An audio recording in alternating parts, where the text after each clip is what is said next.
Anyway, the Moores moved into this property in 1904, and in 1906 they bought the 2.5 blocks to the north, and this made them a small acreage. And this was the edge of town at the time. There was 2 houses to the south at that time, and they were gone before I never remembered the houses. The Todd place was to the north, and I'm assuming it's about up there where that house is. There was a big barn, and it was kind of famous because they boarded horses there. And there's lots of stories about after the killings of high school kids that would have their horses there, and they'd come home for a ball game, and they'd try to take their horses by here at night, and the horses wouldn't go. They'd have to go a different route. And the Peckham house, of course, that's the lady next door that noticed something wrong here in this morning. Up the Page house, that's where Albert Jones lived. Albert was that son. His wife was Donna. There was some speculation that Donna and J.B. were having an affair.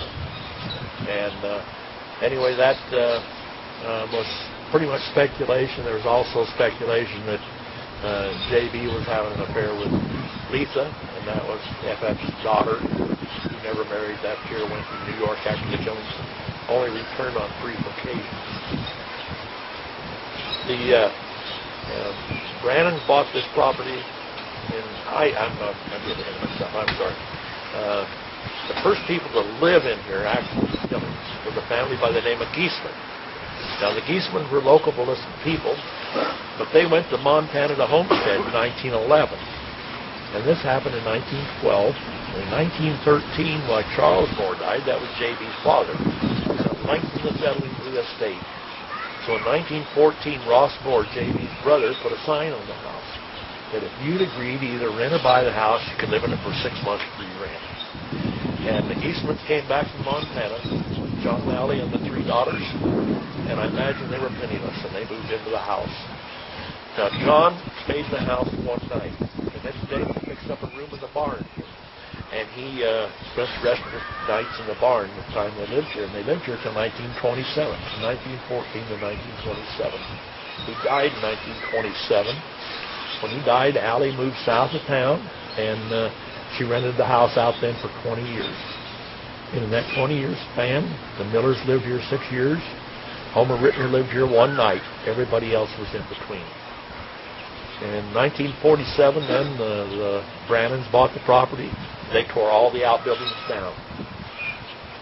They put up a building here they used for an egg killing business. And they had a cream route and had a couple, 3 cream trucks. The building was about shot when we bought the property.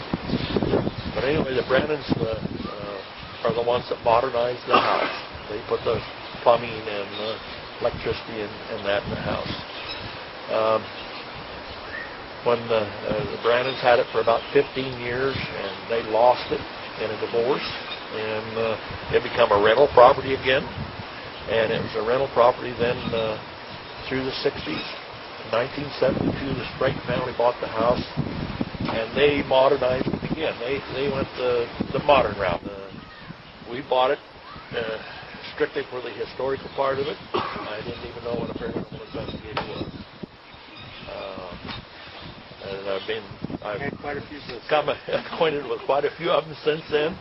But it's just the way I grew up. I mean, it's just the way it was in the times, you know. Things are a lot different now. But anyway,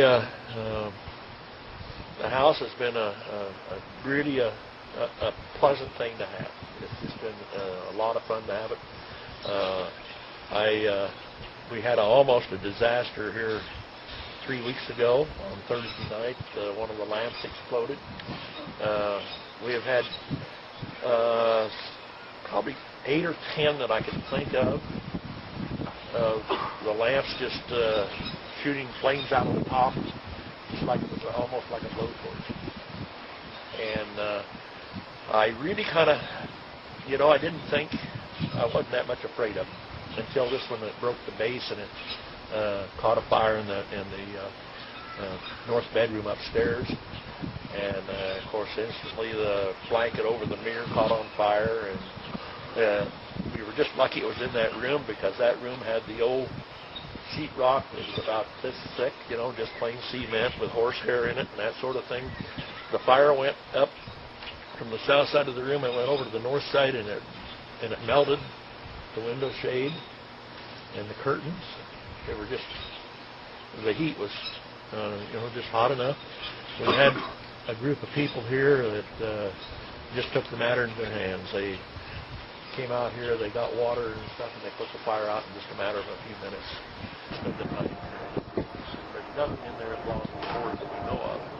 But the court records tell us a few things, and one of them is the piano in the corner. And for some reason, the killers took a side of bacon out of the icebox, and they left a portion of it on the piano and a portion of it at the foot of the bed in the blue room. We call it the blue room, the bedroom downstairs.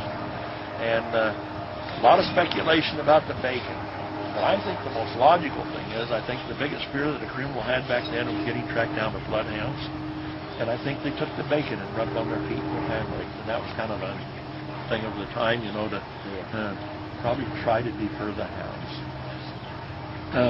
In the room to the north, the blue room, there's a photo was taken. A stove very similar to the one in the parlor, and the one showed a chest of drawers very similar to the one in the blue room.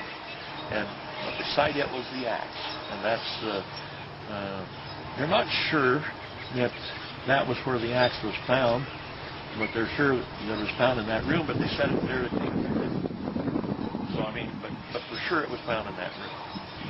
There's no controversy about it. And that was where the two Stillinger girls were. Nice, yes. And again, the sewing machine comes into play. It was in front of the west window, and that window was unlocked. But there was so much paraphernalia and books and stuff on the sewing machine that nobody jumped through the window. There was no breaking in there, entering. J.B.'s wallet, watch and money was sitting on the kitchen table undisturbed. The only thing they took from this house that night was these people's lives.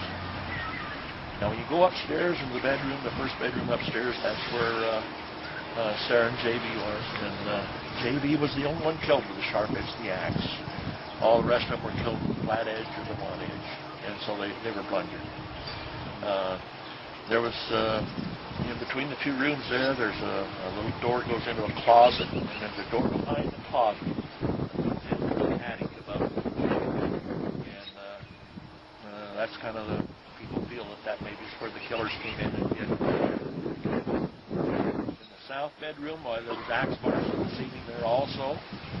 And here's where, the controversy comes. There was a photo of a man standing beside the bed in the Moore's Sarah and J.B. And he was holding an axe, and there was a man laying in the bed.